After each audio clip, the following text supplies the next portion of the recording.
Hi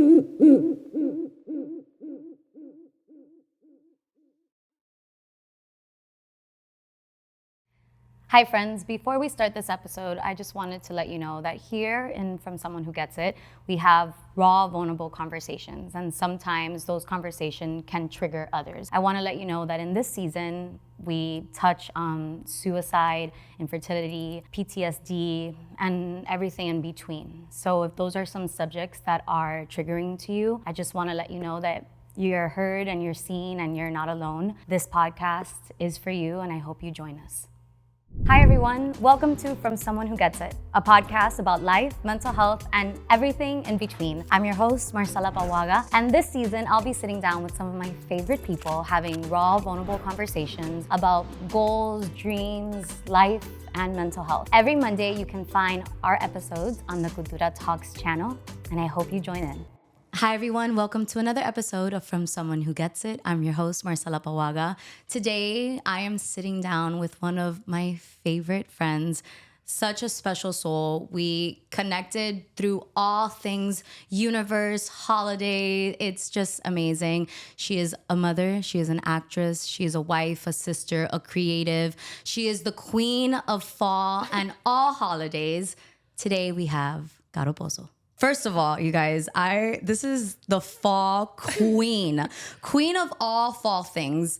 I honestly also feel like queen of all holiday things. It's something that stems from the family. Yeah, and we'll get into that because it's one of, if you know the Pozos, it's just like one of my favorite things of life. No, but it's like amazing. I love it. But you explained this to me and it blew my mind. So if you're a pumpkin spice girly, listen up right now. And if you've been following Marcel for a long time, she's talked about how much she hates pumpkin spice lattes from Starbucks. Ugh, and what I was trying to explain to her is that pumpkin spice doesn't have pumpkin in it. It's cinnamon, cardamom, nutmeg, clove. Like those are the basis of the spices. You just add it to pumpkin dishes. And what Starbucks says is they put pumpkin flavoring with that. And it makes it very sweet and metallic. And I hate it. Which I do like the cold foam because it's just the pumpkin spices with cold foam. And they add vanilla syrup to it, which they add too many pumps. So I just asked for one pump. Yeah. Something to It blew my mind. The Sugar Cottage should do a pop-up and you guys should be the fall drink place where we should go. Think about it next year. That'd be something to add to the list. Okay, well, now that we're talking about fall and all things fall, like I introduced you as the fall queen, but that comes from my mother, your mom. Yeah. And if there's something that I love so many things about you, but one thing that has inspired me from the moment that we became friends was your bond with your family. Yeah, we're very close. Oh my, to me, it's just like one of my favorite things. And I look at it and I tell Eddie all the time, I'm like, this is the family that I want to have. You guys enjoy going to your parents' house. I'm gonna cry on this episode. Oh, welcome to From Someone Who Gets It, a podcast where everyone just fucking cries. I'm gonna do my best because listen, Eddie, who is very like Capricorn, Taurus Capricorn. Yeah, Earth. Okay. Ask Chris cried like 6 times on this pod. It's just like you sit here and we're having a good time. And a genuine time. And if tears come. Okay. But yeah, your family to me is like what I like to see as like a core family. And families are different all over. Yeah. It's not like we have our problems. Yeah, and families are different all over. But it's so special to me to see the relationship that you guys all have and the traditions. I think is for me just like my favorite thing. Every time October comes, what do you call them? The months? No, the Burr months. The Burr months. Yeah, the Burr months. I look forward it kicks off to all of you guys because I'm like, I can't wait to see. A problem. Yeah. So let's get into your family a little bit and then we'll get into how traditions came about. But I just want to hear your family dynamic because I think it's so special. Well, thank you for that. I think it's, this is something that you also have with your sisters and your mom is that your family is all you have. Yeah.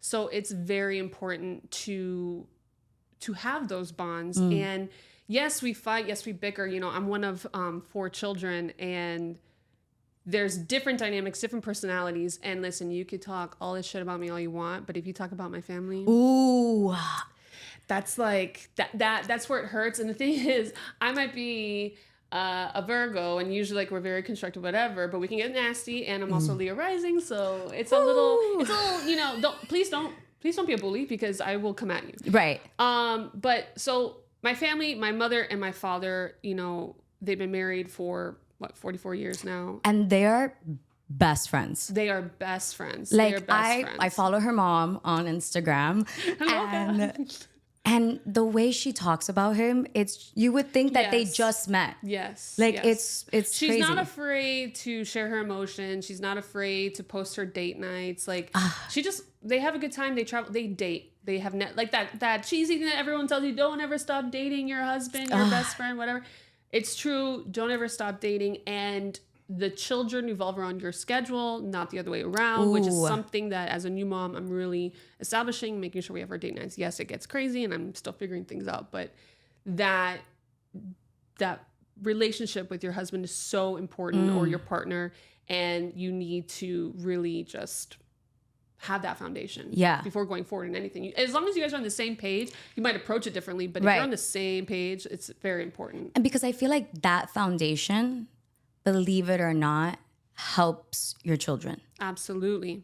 It lets you show what happens when hard times come. I mean, just like all of us, you know, all of our parents sacrificed everything to come over to this country and all those things. And our parents worked very hard so that we could dive into entrepreneurship and dive into just anything with work or projects or just anything that we want to try. We don't have fear of trying it because we know what it is to fail, but we also know that we can get back up. So that established up, don't be afraid of failure, because there's so many times I've failed, but I've learned so much, and then apply it the next time and it becomes more successful. And I know you understand that completely. And again, that goes back to that foundation of like, you know that you can fail, but you know you have a whole village behind you saying like, it's okay.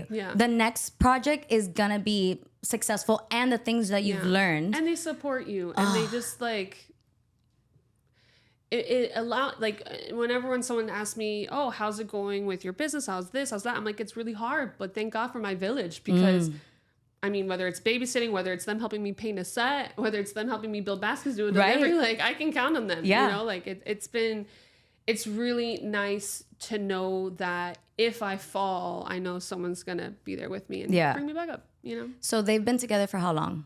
A good, I'm pretty sure it's 44 years. 44 years married, yeah. What do you think dating is one of the big things. What do you think is another secret of theirs that just keeps their relationship? I mean, they're in love. You got to be in love with the person you're with, and you know? And I know that sounds dumb, but there's so many people that just settle, and please don't. Like, you want to be in the shit with somebody and still be like, damn.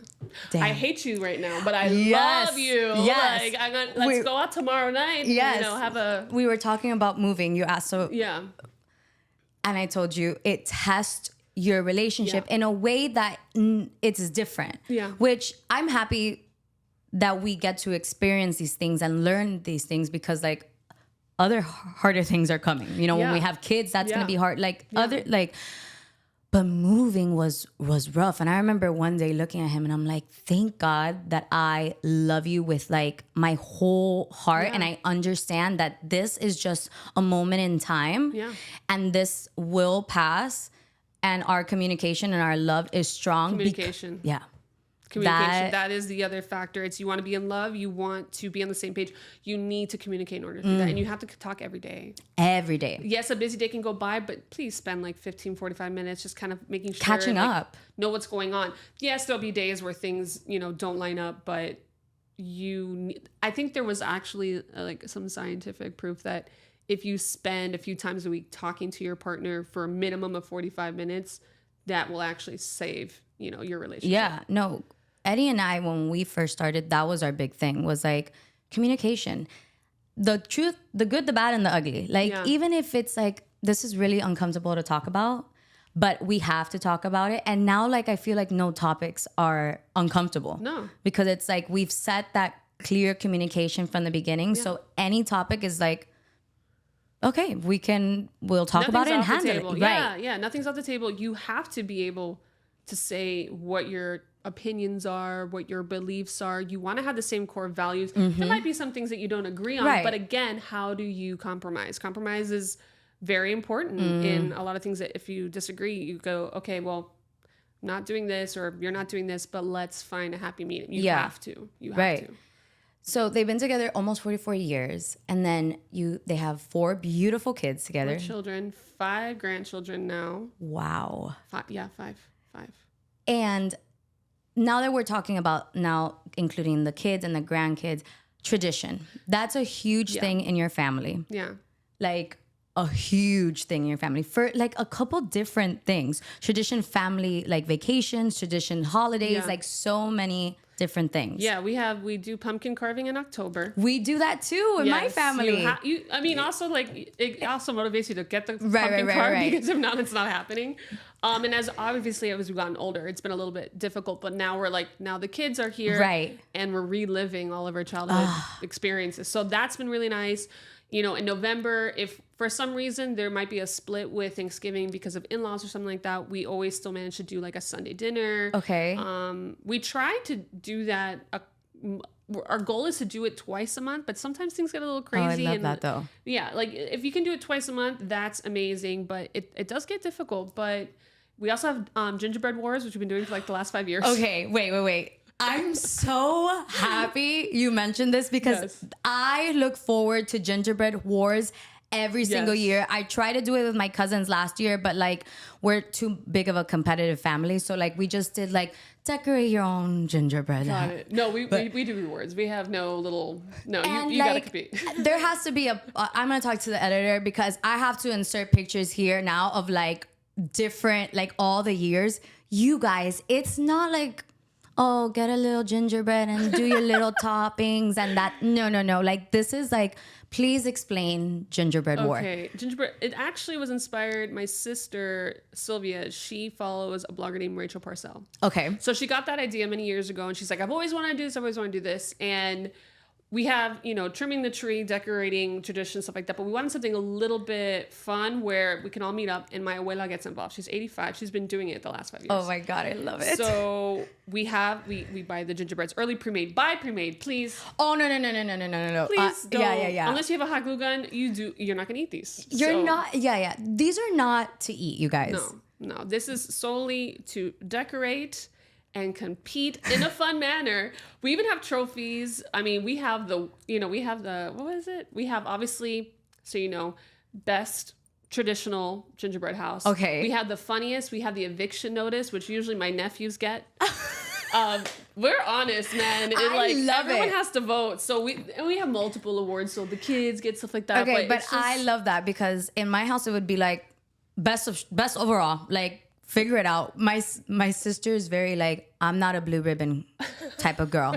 Like either first, second, or third, you don't get a participation thing. And I'm like, please, like everyone should get something. And she's like, no, you earn it. I mean, I'm gonna be honest with you, we don't believe in participation.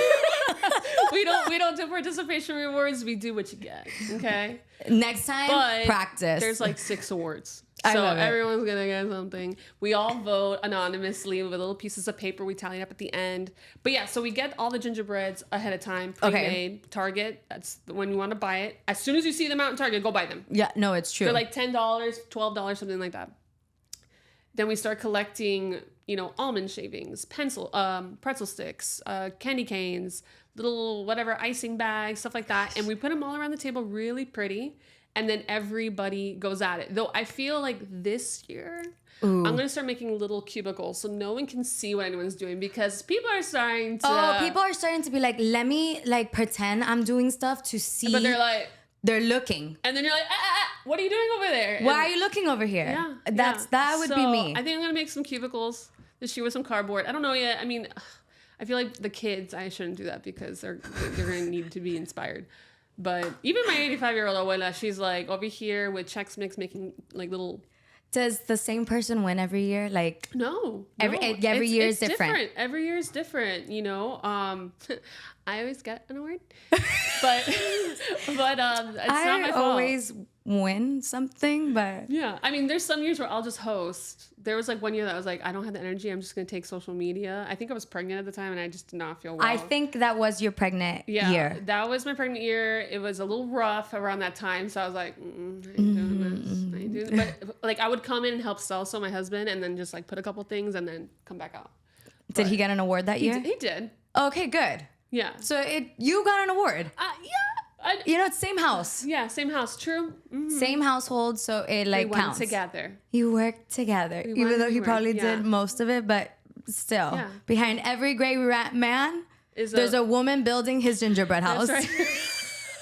That should be a quote, a sticker right now. Put it on your car for the month of December. Oh my gosh. I'm serious. That's a good one. Yeah. Okay, now that we're talking about the months. Yes. Okay, disclaimer. She did not want me to do this, but it's like when I'm gonna do it right off the bat, so then and we can get out of the way. She didn't want me to do this, but when you have friends who have small businesses, you guys, you support your friends with small businesses. What I'm gonna say that in the camera. Look at me. If you have friends who have small businesses or their own business, support them. Yes. You got it? And you don't even have to financially support them. One more time for Chris. If you have friends who have small businesses or own businesses, go and support them. Okay? So, Caro has a beautiful business called the Sugar Cottage. So before we get into that, I want to talk about the Sugar Cottage. And I want to talk about, first of all, what inspired you to come up with a concept that I feel like doesn't exist in Miami and is so smart and like special. So let's talk about the Sugar Cottage. All right. So your second baby. Yes, my second baby. The Sugar Cottage was inspired once again by my mother, my family. So my mother, my father, Cuban immigrants, all that stuff. However, when my grandfather on my mother's side had to redo his residency, she lived in places like Kansas, you know, and worked at the VA and worked in Northern Florida. And then eventually my grandfather opened up a practice in Northern Florida.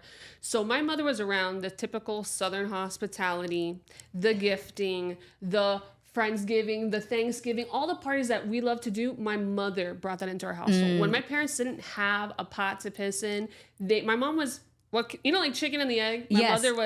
Mother or Pinterest. My mother was before Pinterest, okay? And she did everything from scratch, decorations, everything, put things together with $1. And it was something that I always appreciated, the magic she would bring to the house. That's like the main word. Yeah, the magic. And I want wholesome magic, and we don't have that in Miami. I love Miami. No, I love Miami. I love Miami. I know there's a lot of people that hate it, but just can't handle it. You don't get it. No, you don't get it. And it's okay. It's okay, though. No, yeah. It's okay. It's okay if you think where you live is better than where... Yeah. Definitely. That's fine, but... Yeah. But whatever. We'll leave you to your thoughts on that one. But when it comes to shops and stuff like that, we don't have like that typical wholesome shop. And I love everything from the Southeast. Like, I love New Orleans. I love Georgia. I love South Carolina. And Northern Florida areas, and it just reminds me of my childhood. So I think that's where it comes from. And then my sister, you know, she always loved to do gift baskets. And I think what launched this, so the Sugar Cottage has two departments. There's the gift basket section for all celebrations. Of course, our bread and butter are the holiday season. So like Halloween comes and it's like boom, boom, boom, boom, boom, craziness. And then the other side is I love to decorate. And that turned into my husband, who is a set builder, builds me sets, I decorate them, and then my friends that are photographers have come in and shot them for family photography. I love it. So all that to say, the basket itself really launched for our wedding because my sister, my mother, and I, we went to New Orleans. We've been going to certain stores for years, and we included those products in those bags as the welcome. A second. You're gonna go. We're gonna leave all of Caro's like social media information on here, but you're gonna go so you can go see pictures of her magical New Orleans wedding. That is just like will blow your mind. It's one of my favorite weddings till this day. It's one of my favorites too. Like, and it's just like everything about that wedding was so, and not to say perfect is because things go wrong. It's my dream, and but it came together. It just like was beautiful. So if you have time, go and look at it. But I just had to plug your wedding because it was like magical. It really was. Thank you. And it was all about romance, vintage vibes, but also the magic that comes in New Orleans. There's, a lot of spiritual activity there. We had sage sticks in our things. We had little voodoo water just with a hangover kit, basically, because we had a welcome on Halloween night. And so it was definitely a time to have Advil and Tylenol at hand, but maybe a little pep. We had everything in those kits. I love it. And snacks, and we also had a brochure of, the itinerary, but all of our favorite shops and restaurants to go to. So people had an itinerary if they wanted to, because we did a free day in between. Love that. And then, obviously the wedding came, but that is where I feel like the baskets really kicked. We've always done baskets, but when we curated it, we had so much fun that my sister and we realized, oh my God, I think this is something we want to do. And we kind of did a soft launch with my brother and father's company, where we did it for all the doctors and admins that year. And then the following year was COVID. And that's when I feel like you guys really... Yeah, because we weren't sure with the photo shoots how things were going to go. Right. And of course, our industry was completely stopped. Yeah. And I think the other thing with the Sugar Cottage came because I have been doing the photo shoot situation. Now this is our 9th year. Oh, wow. So, and I've been at a college, I don't know, like over 10 years. I graduated. Listen, I'm not good at math. Let's be real. I'm good. We're theater kids. Yeah. So I graduated in 2010 plus a semester. That's all I'm going to say on that. Wait, we literally have that. I literally say I graduated 2014 plus a semester. Yeah, 2010 plus a semester. Oh my God. Yeah. Wow. Yeah. Amazing. I failed lighting. But that's okay. I failed math. Oh, I failed that too.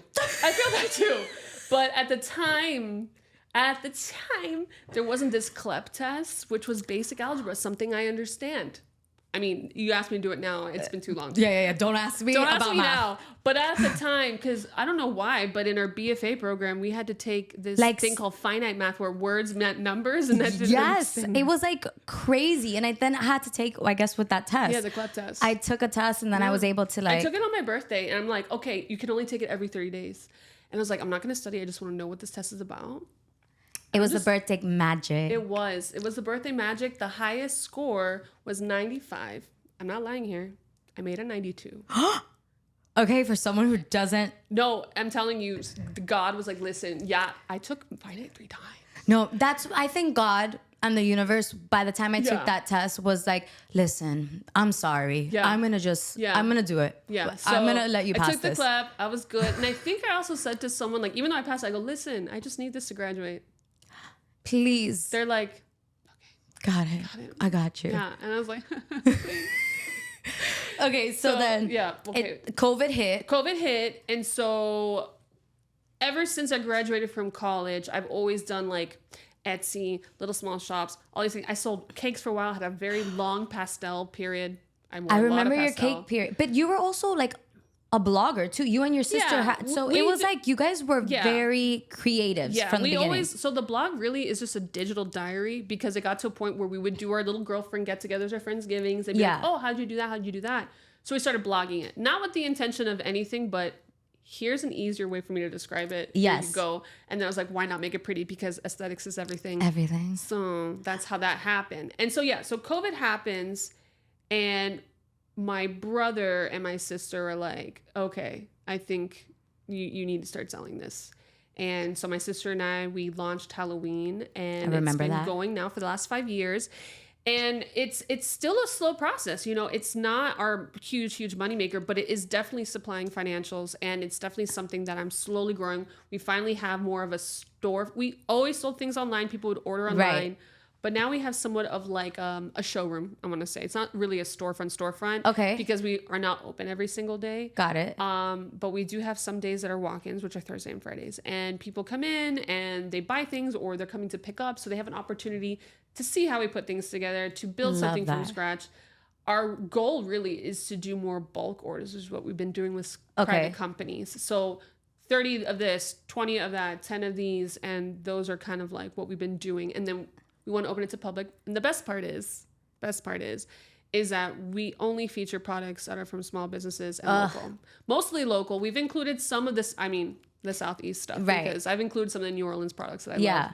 But it's, why not showcase what we have here? Because there's so much talent. And I think that goes with anything. I think that's a big thing in Miami. Yeah. And we've had this conversation before. I've had conversations with other creatives before of like, it sucks that I feel like Miami is such a hotspot for talent. Yeah. There's so much talent here. Yeah.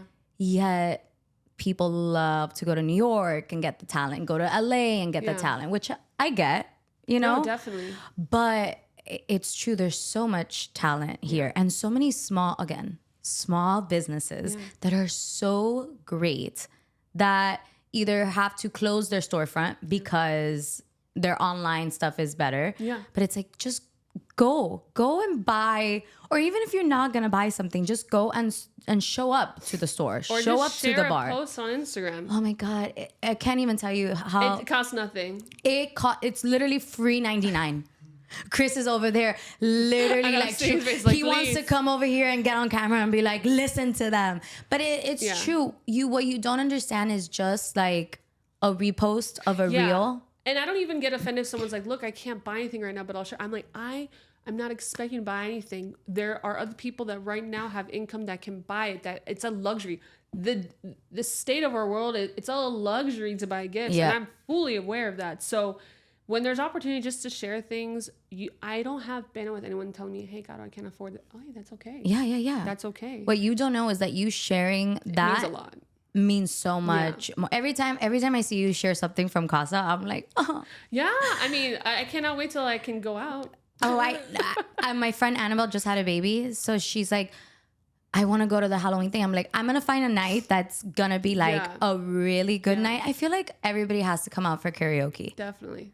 Like the karaoke. I haven't had a good karaoke night in a long time. Okay. We need. And I don't just go out there to sing a bad song. Like, I'm going to sing. Sorry. That's my problem. I'm that annoying person. I'm that annoying person too. I don't care what anyone says. I'm the annoying person that it's like, the other day I didn't. The other day I was like, oh, I'm just gonna swing it. But I think it's because I had like 3 shots in me. Okay. Because like, but those are fun. Those are needed. Yeah. Those are needed. Yeah, I did Kiss a Girl, and I was like, oh, I'm gonna add this to my roster. Like, I liked it.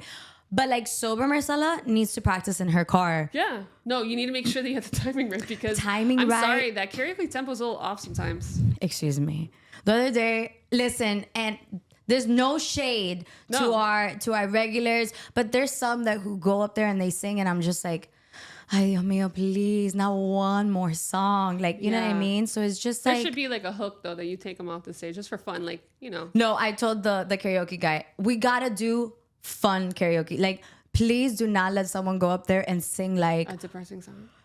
Like, okay, so for example, one of the girls went and sang Pitbull, and after that, like, you just want to party. Right, so you need up-tempo. And then someone came and sang like a downer, and you're just like, what's your go-to karaoke song?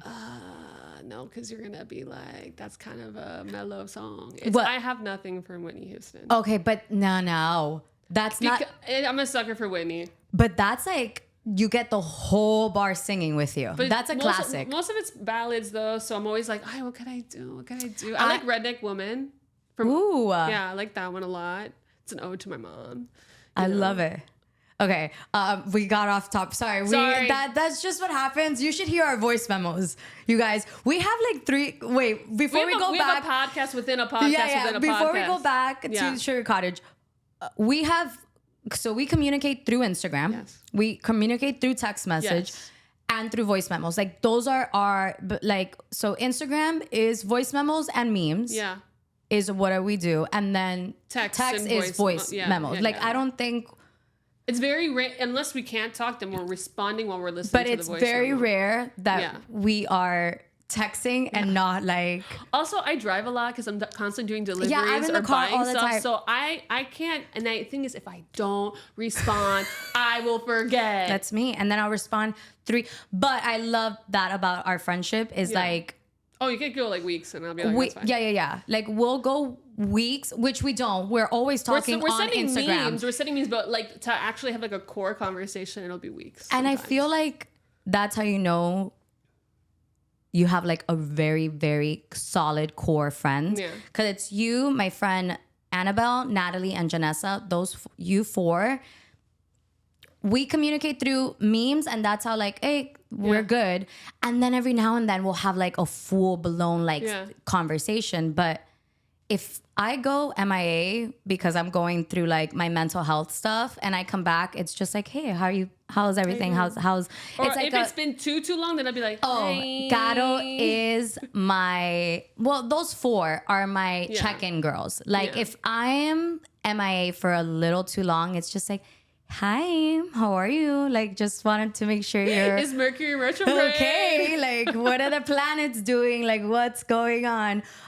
So I appreciate that about you, because you're... And then now that we're talking about you as a friend, me and Liz were talking about you the other day, because it was your birthday, and we did like a birthday post. And Liz is one of like your best friends. Yes. You guys went to college together. She's also... Together. Is she still acting? So she's still creative. She's a creative. She did photography. She's an amazing photographer. She's an amazing actress and singer. She has amazing pipes. And right now she is loving life with her son, and she has a beau in London town. That's all. No. I know. I told her the other day, I'm like, we're in the same like frequency when it comes to like posting things, but I just love that she's in this like new chapter. But we were talking about you of like, when it comes to hype women and like friends who like hype you up, you are like the definition of a hype woman friend in all aspects of friendship, in supporting of businesses, but also just like being there. Am I gonna move? I am already crying, bro, so it's fine. I'm already crying. My eyes are red. Just like being a friend where there's no judgment. No. It's just like an open, safe space to talk about whatever it is. You're actually the first friend that I opened up to about our fertility stuff and like all of that. And just hearing like your advice and your calmness about it helped, but I don't think you understand what your friendship has meant to me. Oh my God, I didn't think I would get... You're lucky my period was last week, because I'd probably be sobbing. No, I think I'm about to get mine, so this might, you know... But talking to Liz about you the other day, and she's like, she's the definition of a hype woman. And just like... Well, what's funny is that that's what you ladies are to me. And I think what you have to understand is, like, I work in the gifting business. When friends reach out to me, when friends just say the smallest things, when they take the time to say hi, like that's a gift in itself to me. Yeah. And I know how crazy life can get, and I know how short life is, because there's a lot of people I've lost. And I am so grateful for the littlest things. And I think as I've gotten older and more loss has happened in my life, it puts everything into perspective. 100%. And I know you understand that. And it's not just loss in family members and loved ones. It's loss in work. It's loss in what we're all recovering universally from COVID. Yeah. I feel like we're still recovering from that. COVID. Like, if there's anything that I could do, just go back in time. No, I say this all the time. Yeah. But... And it's so weird, because I came off a major high, because I got married in the fall of 2019. And I was going to Paris for the first time in 2020 and Spain. And I was just like... But actually, the saddest part that happened is 3 weeks into COVID, I lost my cousin. And I lost one of our aunts. And it was kind of like... What the fuck am I complaining about? And like, I feel, and you correct me if I'm wrong, but I feel you come from such a strong family that has such a strong foundation, that I feel like mental health it's very important. Was very important. And you guys all seem like And just so you're aware, depression runs in my family. Oh, Like, okay. So that's I wanted to, you know, I'm always gonna bring it back a little bit to mental health. How do you think your foundation has helped you navigate mental health if you've had to struggle with it at all? Honestly, my parents are a very big advocate of eating. Mind you, we eat sweets because y'all see the sweets that I post. And your mom's you guys always give it up. That I know that you guys are sweet girls because every Lent, that's what you give up. We give up sweets. We give up chocolate. We give up cake. I gave up soda one year, which was like the best thing because I only drink. I'll have a soda every now and then, but I drink only sparkling water, right? And then everything else is just water and beer and wine. But that's different. That's different. I don't drink in excess, but my parents are a wonderful example because all I've ever seen them do is exercise, be active, eat well. You know, my grandfather, who on my mother's side was just an amazing surgeon, doctor. He also dealt with a little bit of depression. So he also believed in, but he also suffered from heart disease. So that heart disease caused a lot of things. Right. And so he was, you know, till his last breath, he was active, going for walks, going to the sauna, doing all these things. And my mother, you know, she's 66 years old and she is at the gym probably more than I am throughout the week. And the same thing with my father. My father has been he goes to the gym in the mornings and then Tuesdays and Thursdays he does karate. And he's a 4th or 5th degree black belt in judo. So yeah, it was fun with boyfriends growing up. I didn't have many, okay? I didn't have many. You're like, you don't want to come to my house. And then my brothers, they all do a form of martial arts. So it's just something that we grew up. And mind you, everybody in my family is athletic. I just pretend to be athletic. Wait, I love last year when you guys went to Aspen and you did that hike. I love weights. Give me weights all day. Cardio. Give me weights in an air conditioner. No, but like Tabata, where it's like 20 seconds on, 20 seconds off, 20 seconds on. No, but we went to Vail, Colorado as a family, and which is amazing. It's very family oriented, really fun, delicious food, and nature. We did a hike. I'm like, yeah, I can do this. Mind you, I also was only 4 or 5 months postpartum. Right. And you guys all did the hike, but there was a different there was different ones, and then we did the crazy one, which my husband, my older brother had just had his appendix removed, so he couldn't do it.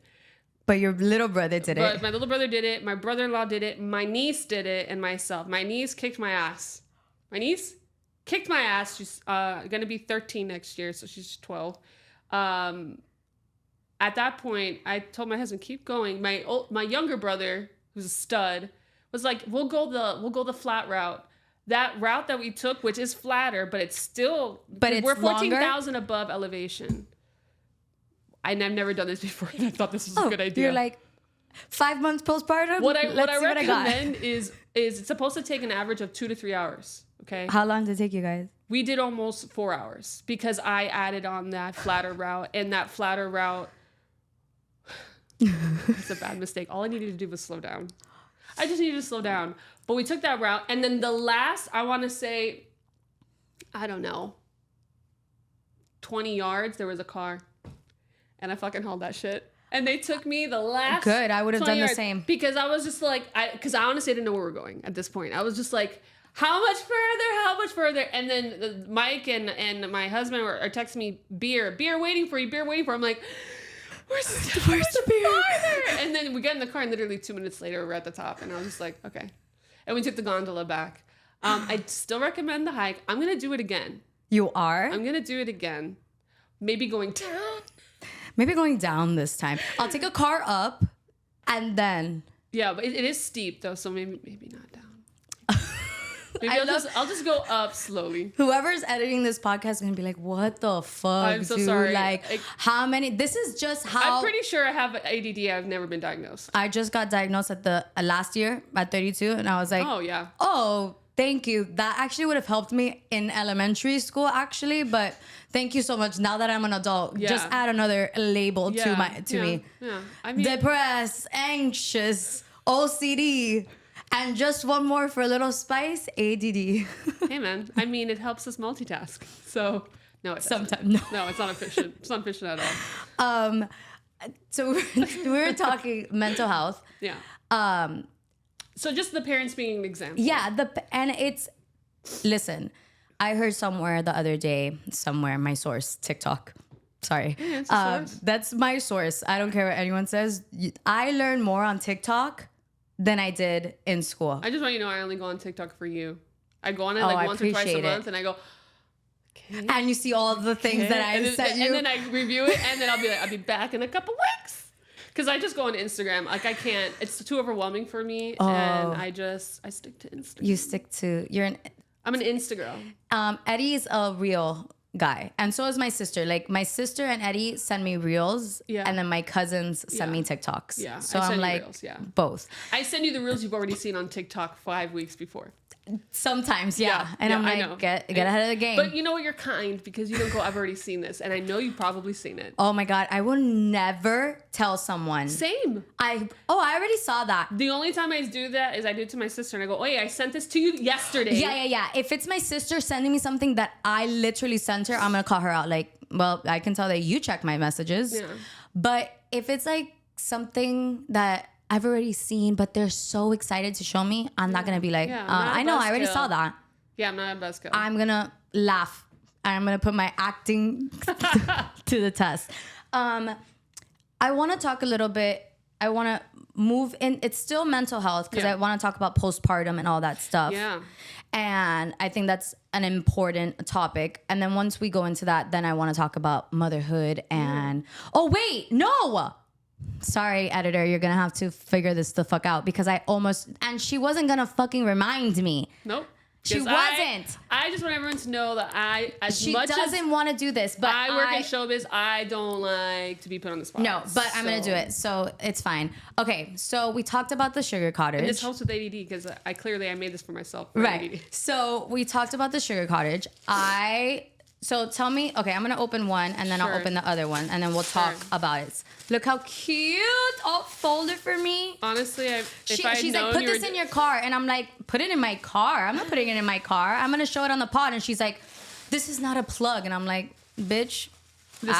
She's made this entire episode a plug. So thank you. Once again, someone who understands and supports small businesses. Okay, so this is the first one. I'm excited about this one, but I'm really excited about the other one. Okay, so this is Mind, Body, and Soul. So tell us a little bit about... So what this is, it's a quarterly mindset gratitude journal. And again, we've already kind of touched base on this on health and wellness. And as I got into wanting to make planners because I was tired of my favorite planners going out of publish. And so I got on a course last year and at night while the baby was sleeping, and I started learning how to make journals and planners because that's where my Virgo side comes out, where I need to be organized. Virgos are really not organized. We're organized and we like systems, but if we fall off because we're overwhelmed, it's a mess. So this is why we have to constantly be on top of ourselves, because we get paralyzed by overwhelm.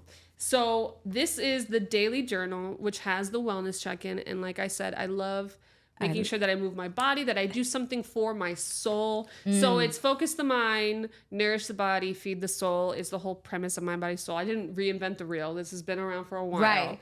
But to me, what the soul means is doing a creative project, reading a book, painting, gardening, whatever that is. You need to, as much as people say like, oh, make time for hobbies, you need to do a little bit of something every day. Yeah. So whether that's a meditation, a journal moment, reading of the book, whatever it is, you have to do 15 minutes, something. So like I make it a point to check something off every day on that. Moving the body a minimum of 30 minutes, whatever that means to you. It's a flow, it's weight training, it's cardio, whatever you want. I don't care. As long as it feels good to you, makes sense to you. And then the mind is just doing your to-dos, organizing what you have to do. Because how many times do we finally do our to-do list and realize it took us 20 minutes? Literally. Like rage cleaning sometimes. Oh, people are coming over and somehow the mess that has been there for a week that you're just like, I can't do it, you clean it up in 20 minutes. Yes. Tell me you're coming to my house. And that's honestly, all even I need. if you cancel me, I won't be upset. Yeah. I won't be upset. Just tell me you're coming. I may be a little bit upset because I felt stress for doing it. Yeah. Okay. What I think. Okay. This is my first time like opening it and seeing it. But what I love here is working with the phases of the moon. Yes. So obviously for many, many years, I've always gotten into just spirituality. I'm a Catholic. Do I go to church every Sunday? No. But do I, when it comes to prayers, mix a little bit of crystal and sage and say our fathers and anything Papa Dios? Yes. 100%. Which I think is like a typical Cuban thing. But I think I have a rituals page in there and talks about the phases of the moon. And on the left-hand side, it's not about talking about religion, because you can have religion, you can go to church every Sunday or, temple on Saturdays. But if you are not spiritually connected, what is the point? Because there are so many people that, they say and they read and they chant, but they don't know what they're saying. Right. They don't connect with anything. They don't connect with nature or the ocean or making your home a temple. Like, that's so important. And so I even talked about, like, you can take the spiritual ones or the practical. And a practical thing of organizing that dump drawer that you have, the cleaning of the spaces, imagining all of that energy leaving that. And we don't realize that you do your rituals every day. Like, you don't realize that your little rituals that are the ones that get you going. Yeah. It's a habit, but it's a ritual. It's your, even if that's waking up in the morning, grabbing your coffee, going and sitting down and just having a minute. No talking. That's meditating. Yeah. That's you connecting with your mind, body, and spirit and saying, where am I today? And I realize the days that I don't do that, you're off. Oh my God. I am like... Though I will say, you also have to take everything with a grain of salt. Right. And having a child has made me more flexible. If I don't get my 5 a.m. workout in... Not only having a child, having a Pisces. Yeah, I love Pisces. So I know. Hello. My sister's a Pisces. A ton of my best friends, my friend Carly's a Pisces. Like, it's just, I don't know, it makes sense. And no, Virgos and Pisces, we go hand in hand. Yeah. We do. But yeah, there are things, you having your business, you having your podcast, you're going to have to be flexible in your to-dos. So what is it? You finish your day's work, take 30 minutes to restore, whatever that means. So to me, it's like, I pick up the baby from daycare, we go home, bath, bottle, bed. Well, he has dinner, bath, bottle, bed. And then as soon as he's done, I don't sit on my ass yet, because if I sit, I'm not getting up. Yeah, you're like, I'm done for the day. I spend the next 30, 45 minutes doing the dishes. I hate the dishes. I love the vacuum now because I have a Dyson, and that thing is the best. I really recommend it. I hate the dishes. I hate the dishes. And the thing is, I have a dishwasher. I don't use it. Okay. It's a drying rack. I'm going to say something. Eddie was so excited for this apartment to have a dishwasher. I don't like a dishwasher. I need to feel it. I need to make sure. For me, it's just like, I'm going to put it in there. I'm going to clean it, and it's going to stay there. And then 3 weeks later, when I'm like, why don't I have any plates?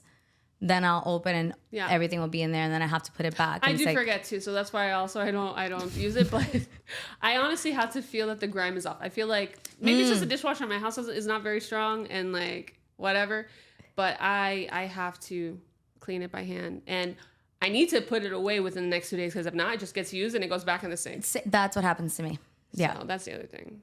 But yeah, so like that little restore, like when I do that little restore, I feel a sense of calm. I'm very strict with his sleep schedule. Like, he goes to bed at 6. I have a life after that. I love that. Doesn't mean that I'm able to go out, because my husband also works in production, so he gets home late on certain days. So, but my home is, I'm a homebody, and I love going out, but I love being home, and I love making my house, feel like fall.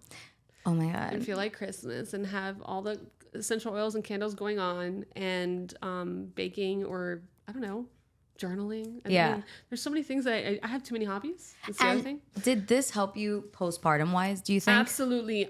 Getting into a schedule was very important, because I will say that those first 4 weeks, especially the first week and change, definitely was having baby blues. My mom recognized it right away. She had it with her first born. And what happened was, I had a C-section. My pregnancy was very rough, just like Cliff Notes. Had preterm labor at 26 weeks. So basically, I went into labor, I had to be in the hospital for a week. Then they're like, you're not allowed to do anything. You can stay home. You can't be anywhere 20 minutes from the hospital. Like, I had to be close by, because I thought I was going to give birth at any point. And then 41 weeks came and I had to be induced. And I was in 24 hours of labor. And then they cut me open, which they cut me open at a time where I wasn't yet emergency. Which is good. Yeah. And that's what I wanted. I was just like, we're going to give it those. It had been 24 hours and the doctor's like, we can wait, 3-5 hours. I go, hold on. I talked to my husband literally 2 minutes. The doctor walked out for a second. He goes, come back. And then literally in 15 minutes, we had our son out. On my birthday. On your birthday. We share the same birthday, which I told you because he was... You called it. Yeah, I said, he's not coming until the 27th. Yeah. I knew it. There was, again... But also, now that we're talking about pregnancy and stuff, I told you, I sent her a voice memo. You're like, are you pregnant? And I said to her, and I never we've talked about this on the pod before, but I have my little like witchy like voice that comes and like I call them my spirit guides and like come and like talk to me. Whoever sees this is gonna be like, esta está loca para la venga. We'll attract the right people to watch this particular episode. So my spirit guides, whatever, every now and then like say a little thing to me. And her and I were sending our voice memos through Instagram, and out of nowhere I get a pregnant energy, but you never know what anyone is going through. Yeah. So asking someone like, are you pregnant or are you trying? It's like a very weird like question. Yeah. So all I said to her was, I don't know why, but I just got like this pregnancy energy. She FaceTimes me, like literally FaceTimes me, and you're like, bitch. Like, bruja? That's how you started. You're like, you're a bruja. And I'm like, why? And you're like, I'm fucking pregnant. Yeah. And I think I was like, you hadn't even 8 weeks. Yeah. It was 8 weeks. And I just was like, oh, that's just happens when you're just like, huh? I knew it. You did, girl. You did. You called it. You're like, and I just remember, for some reason, her being like, of course she would fucking know. Course she would know. And the thing is, that pregnancy wasn't planned. Like, we always plan on having kids, right? But we're like, we'll start trying next year, whatever. And thank God it happened the way it happened, because it's like it takes away the fear. Once that starts, that's it. I mean, it doesn't take away the fear. You're still scared. You're scared shitless. But like, it takes away like, you're just once you see yourself a year later and you're like, thank God. Look, and then we want a second, so that'll come, and I'm excited just seeing where that goes and having the knowledge now, because the postpartum, like we were talking about, that first week I couldn't get into our bed because it's high. So I was sleeping in the recliner of the baby's room. I put the baby in the crib right away. I don't care what anyone says. You have to. You won't have a life. You won't have a life. I'm sorry. We had an amazing bassinet that my friend Kelly gifted us, and it ended up coming in handy because I took it to my mom's, and so we used it there, and it was like the crib that we could use. And the thing is, babies move every 2 seconds. They're asleep, but they move. So I hear everything. And the thing is, your brain gets changed. You are meant to be a lighter sleeper after giving birth or during pregnancy. I don't know which one comes first. But that first week, all of a sudden a week came by and I just was crying. I couldn't stop. You think you were anxious? Anxious 100%. You have terrible intrusive thoughts. Ooh. Everything you do looks like a murder, like a potential murder. No. But yeah. I mean, again, that was for me. I think I had more postpartum anxiety than I did depression. I've been hearing a lot more about postpartum anxiety than anything, and I don't think people talk about it enough because what it does to your brain and the hormones that you're flushing out. Right. Like just because you deliver doesn't mean like, oh, I'm done. Like, postpartum is a thing. Like, you still imagine like your entire body is literally in shock of like figuring out like, oh, okay, what am I supposed to be like now? The anxiety. What do you think you were most anxious about? Making sure that child is still breathing. Yeah. Because that whole sleep thing, obviously they wake up every 2 hours in the early phase and all that. Whatever. But like, there's like these funny reels and stuff like that where the parents go and I did all that. Oh, yeah. I did that. I have a camera. I didn't do the breathing thing that's attached because those things go off. So that was going to drive me crazy. Oh, okay. But you kind of just, you keep checking. And it was just like, why am I doing this? Or I had very visual dreams of me dropping the baby. Ugh. And the reason why that happened was because the day before I was crying like crazy. I was holding the baby.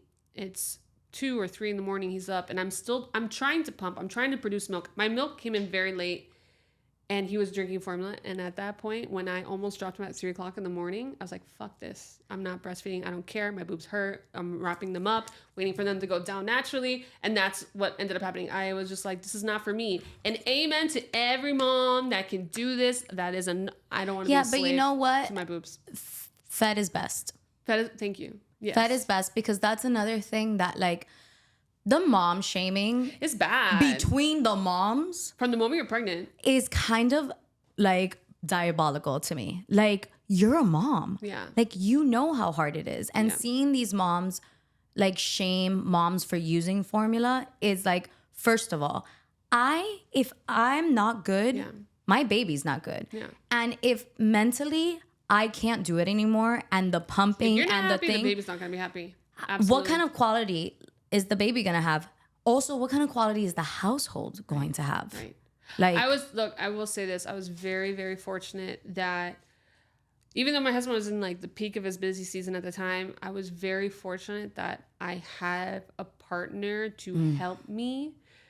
And even though I overspent on a lot of Uber Eats because I did not cook, meal prep, get a meal. That's my, I blog about this saying, please get food ready at your house. Whether it's a meal plan, whether it's a meal train, I don't care what it is. Don't cook, don't bother. Because then what happens is you don't eat. You don't have the energy. You just want to feed the child. For people who are going to visit new moms and babies, they don't need flowers. No. They don't need another onesie for the baby. They need meals. Yeah. Like, that's our thing in our house is every time we visit sleep. friends, like, go over and like just be like, hey, what? Do you need me to do the dishes? Do you need me to... Actually, I will say this. Come over and hold the baby while I go do dishes. You know why? Because I need a break from what feels like this. That's the other thing with this mental anxiety, depression that you get in postpartum. You feel like, oh my God, this is my life. That's it. This is all I'm going to do. And I had these like days where I'm like, is this it? I'm just going to wake up, feed the baby, change the diaper, be in clothes covered in vomit because my son also had reflux. So I was covered. I changed the sheets, all these things 24/7. And I'm just like, oh my God, this is it, my life. Which is another thing that I think people don't talk about. It's like, because I can't help it. No, but I love, and you've always talked to me about it. And you're like, yes, is it magical? Yes. Absolutely. It's absolutely magical. And being able to live life through a child's eyes is beautiful. Yes.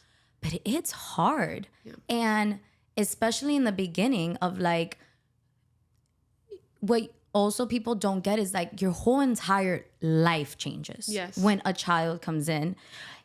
And then you learn how to adjust, like how you talked about, like I live and my child lives with me, like with me. It's based on my schedule. It's not the other way around. Right. And my heart breaks for when I see girls or, you know, give up everything. And then I'm not saying that I haven't given up things or the season has changed. Like there's some things I don't do that I did then, but that doesn't mean I'm not going to do it again. But and it doesn't mean you can mourn that. Yeah, you can totally mourn that. You can mourn the life that you once had while being so grateful. Yeah. And that's just and like... you can also complain about it. I'm tired of people getting upset. Like, oh my God. Well, that's the kids that you want. I go, yes. But didn't you want kids? And it's like, yeah, dude, but it's hard and I'm allowed to... And it's not even that we're complaining. It's just like... No, it's also like people who do IVF and then they feel guilty complaining about being pregnant. And I have a couple of friends that have done IVF. I'm like, please complain about how shitty you feel because pregnancy sucks. And also, like, you're allowed to. Yeah. Like, having to go through all that mentally, what it does to your body. Like, let women bitch. Let us bitch, dude. Life is hard and we're women. Yeah. Like... That's double whammy. Sorry, guys. The men in the comments are gonna be like, "It's hard being a man." Look, I don't want to demasculinize any men. We support your community. Trust me, we love your community. Yes, keep chivalry is not dead. Yeah, don't let that die. Yeah, please. And just ask us what we need. Just ask. Because I know you can't read our minds, so just fucking ask. But learn how to read our minds. Like, just that's my like. Yeah. That's what a superpower I want. Okay, I'm opening this other one. I'm opening the next one because we got into mind and body and all that stuff. Yeah. Can I just give one helpful tip though about pregnancy postpartum? If you're a friend going over, if the mom's open to this, I was like, here, take the baby. Because I need something to change the monotonous tone. So let me do the dishes. Let me take a 40-minute nap. Let me do something like that and hold the baby if you're good with that. That's the kind of help I prefer. Yeah. Or let me go to Target by myself. Let me just have a Target run. Yeah. Let me just sit in my car. You know, I barely blast the music in my car anymore because I always have the baby. So when I don't have, I'm like... You know, karaoke in my car. But that's all I want to say in case you're not sure what to do. Okay. Okay, I love a big planner. Like, I love a hard planner. Let's look at this. There's a specific reason why I gave you that one. Because I've made 3 different versions. This is the micro planner because of the overwhelm that I don't want you to experience. Because I have one that you can enter in every single day. Wow. Right in every single moment. And it has the repeats of like the rituals on there. Yeah. But it has an area where you can check in daily. And that's the only page you check in daily. And then everything else you just fill in for the week. And that's it. It's because it gives you an opportunity to decorate, put your stickers, do your drawings, whatever. Have a mood board moment for every month. And a journal moment for, you know, the end of the week. Mantra of the... Oh, I love... But it's a way for you to... not get overwhelmed because the other ones are more productive. Yeah, like, okay, so just, I want to show some stuff of it. And I appreciate that because when I get a planner, when I'm already super, super overwhelmed, and then I get a planner that is amazing, but has so many things, I'm like, right. Where do I start? Right. I love this. So, and just so you're aware, if that gets too much, just do this only. No, I love both because of them. This has 3, this is a quarterly, so this has 3 calendars in it. So you can do that every quarter, and you can still have plan. Your other one here, but you have the talk about that one, the October, the Burr months. The Burr months, yeah. Because I'm psycho and obsessed with the Burr months, I made like a fall plaid cover, and it has an area to check in with the wellness because you know what, we have the holidays coming up. That doesn't mean you completely like destroy your body. It doesn't mean you, and by destroy your body, I mean like. Don't say yes to every event. Don't say yes to every event. Don't. Plan the events. Make time for crafts, recipes, get-togethers, whatever. And there's sections for you to plan any arts and crafts, any recipes, all that stuff. And it's also kind of like a scrapbook. No, I love it. So it's just another version, but a more festive, fun version because I'm like that. And they're all undated, so you can start where you are. Oh. Yeah, all of these are undated, so you start where you are. Where can you find them? Okay, so you can find them on Amazon. On Amazon? Or you can find them in our shop at the Sugar Cottage. I love it. Yeah. She didn't want me to do this, you guys. But I look how beautiful they are. And they like match perfectly with the sets. I know. It's amazing. We were talking about motherhood and postpartum and all that stuff. I want to dive a little bit into before we, wrap things up. Motherhood and being an actor. Because for me, that has been one of my biggest inspirations with you is like, again, you had a child. Yeah. But you still were like, I love my career. I love what I do. I love my child. And I'm going to still make it happen. Do you think your brain changed in the way of like, I need to make this happen now? Or like, how has having a child changed being in the industry for you? So I think the way my son's changed that is your time is so valuable. And when I look back at how much time I've wasted, that I could have been doing more. And I know that sounds crazy, but my mom always says, the more you do, the more you do. And the less you do, the less you do. And so it's that constant, don't get me wrong, you still need a rest, not quit kind of stuff. It's always been my go-to. When things fail, it's like, just rest for a moment and then get back up. Yeah. But knowing that my son is watching me and everything that I do, and the way my father and my mother have inspired me to want to have a family, to have a successful career, to build that foundation, to our goal is generational wealth. Like, why not? And now our industry is finicky. Things don't Right. always happen.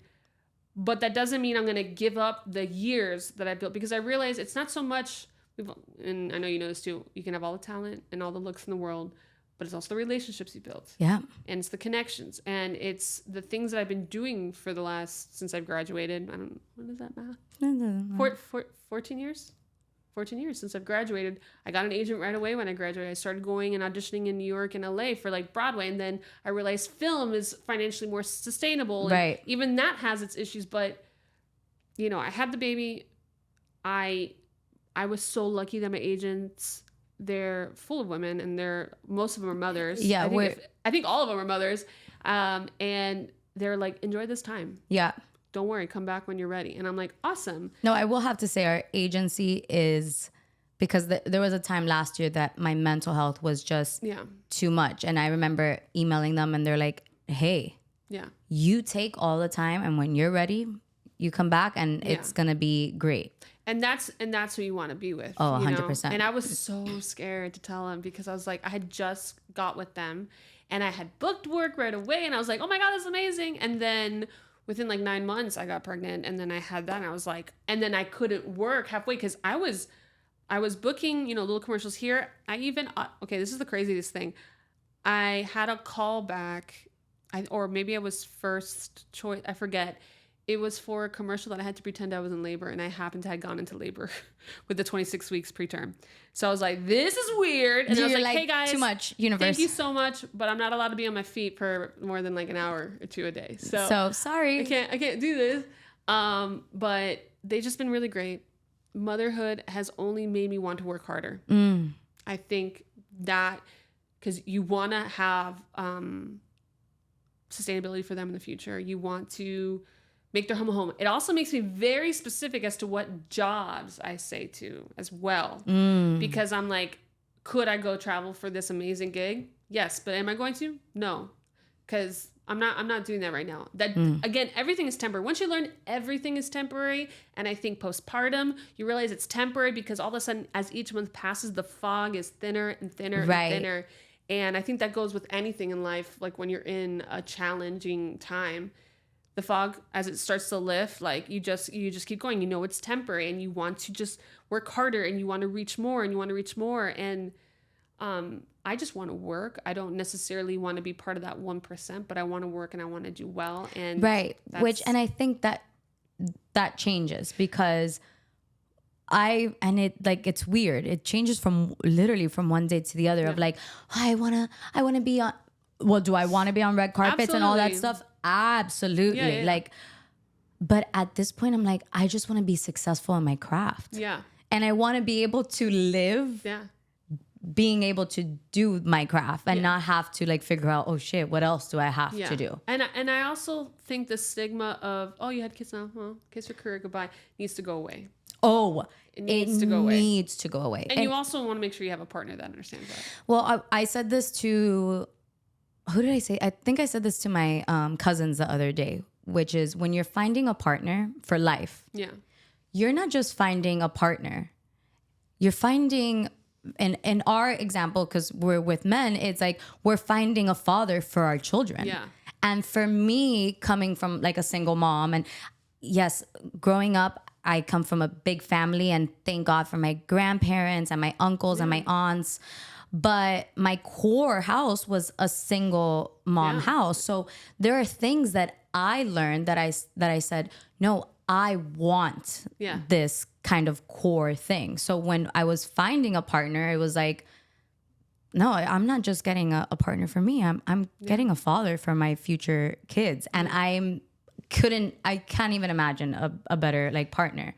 And it's like with you, like he's an incredible husband, but he's also an incredible father. He is. And you know, he's 8 years older than me. So he's starting fatherhood later, but I feel like that's brought a lot of patience. I feel like, and I've known him for, oh my God, 2006. So that math, 18 years? Chris, you know 18, math? 19 years? I don't know, guys. Oh, okay, never mind. We're in 24. No, I think it's 18. I think it's 18 because 2026 would be 20. So we start to deduct. It's 18 years, guys. We did it. We used our fingers. use my finger. I'm like, 1, 2, 3. I don't listen. I don't discriminate. Stuff. I told Celso too. Oh, marry someone that knows how to do math. I told Celso when our son gets older, I'm not doing math. Either I'm getting a tutor because you're not available because you're working, or you're doing it. Yeah. My sister is like a walking calculator. Like, it's insane. That's my So sister. when I have kids and they have to do like school stuff, I'm gonna send them over to Madrina's house because like I was in ESC. Let's be honest with you. Like, no, I just had tutors the majority of. Like I was and my mom like was okay with that. My mom was like, she's a creative, like, but have you used cosine? But let me tell you something. Have you used any of that stuff in your life? Please tell me. What do you? Trigonometry? No, you don't remember that one? Okay, I had trigonometry. No. Like, there's certain things I'm like, I've never used this in my life. No, I never used anything that I learned in school in my life. I'm sorry. I've just with a calculator from our phones. Yeah. Like even basic math, I'm pulling out my calculator. Yeah. Well, you want to make sure you're correct. Yeah. Trust but verify. But she knew like she's the performer, she's the creative. But let me tell you, I wouldn't get a role. I would have to hear it. But why didn't you get the role? Why didn't you try hard enough? But my sisters will come home with like a B and they're like, she was like, why is that not an A? So like, I got it too. You know what I mean? Just like in a different way because my mom knew that's not her forte. Hers is like being on stage, performing, all of that. So that's where I'm going to be like super strict. But then that's where it comes to like support. And I think that's another thing that we have in common of like, and we talked about in the beginning, the love and support that we have from our family. We're very blessed. I'm you know, even your mom, she had your grandfather was definitely your father figure. Yeah. And he's made a huge impact on your life. Oh, and huge. I think that's how you found Eddie, honestly. You found probably your grandfather in him. Wait, but just so you know, I talk about this on my pod with Eddie.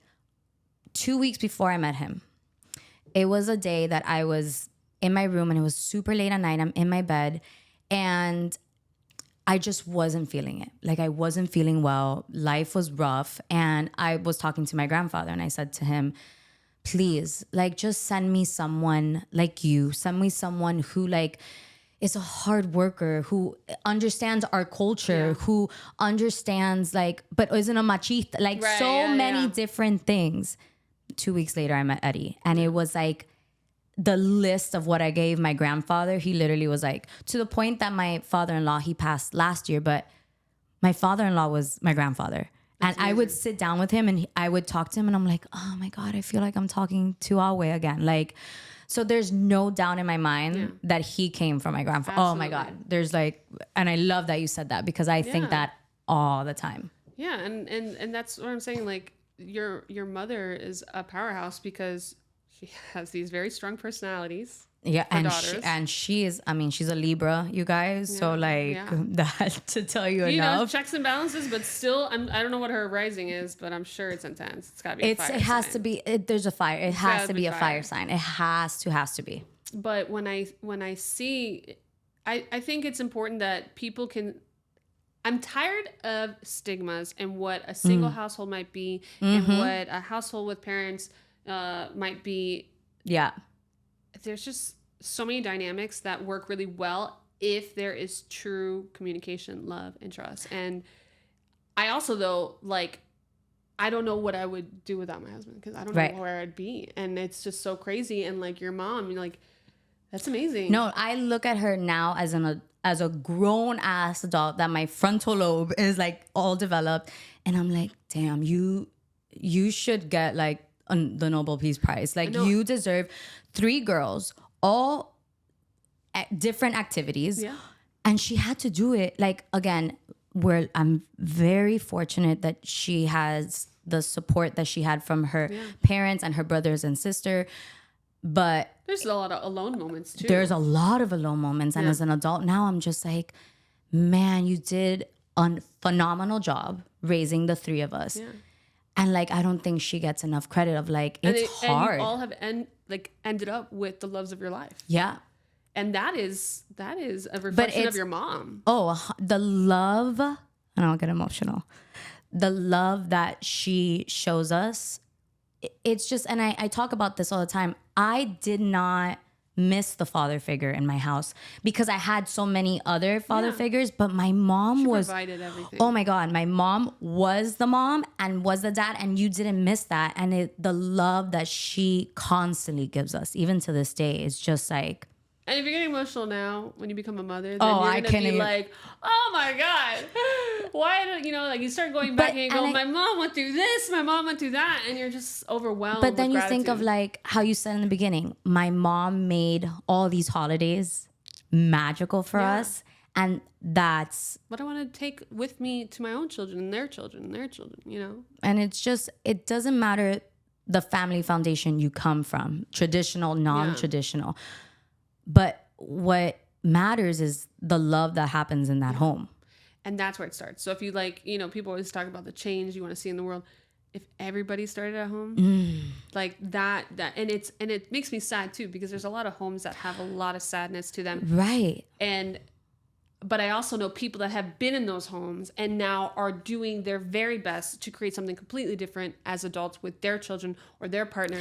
And that important. Goes into talking about changing the stigma and the generational like trauma or whatever. It's like it stops with you, and it's like, oh, we get to change this. And I feel like millennial kids that are having kids are doing that. It's like, you did a great job with what you could do, but we're gonna do things a little bit different, and we're gonna talk about feelings, bring something to the table, and we're gonna bring something to exactly. And I think that you are doing an amazing job, kind of just doing it all and being an example of like, a woman can do it all. A woman can run a business. Yes. A woman can have her own career. A woman can have children, can have a whole family, a whole life, and still be successful and still be a fucking badass. Thank you. I think whether your village is blood or not, I think it's really important to establish that and know the true people in your life that you can count on. And I think that is a major key to success. It comes from you, because motivation will go away and the discipline has to come in. Yeah. But if you feel content with love from family or friends, like, that's everything. Yeah. Pick your circle. Everyone's like, the older you get, your circle gets smaller. Yeah. But it's just like, it gets smaller for a reason. And the people that you have around you are your group that, through the good times. Yeah, they see you in your best and worst. Right. Because it's great. Having people there when you're doing amazing is great. But having your crew there when life gets really hard, that's what is special. So thank you for being one of those people for me. Thank you. And likewise. Thank you for coming on the pod and like, thank you for having me. I feel so talking honored. And just like having this raw, open conversation. Whoever has to edit this, I'm sorry. It is all over the place. But this is gonna show us if you're good or not. So whatever. Thank you. It's been very nice to see this manifest, because you've been talking to us for a long time. For a long time. And it's everything happens when it's supposed to happen. Yeah. And we talk about that all the time. Divine time for everything. So, but thank you. Thank you.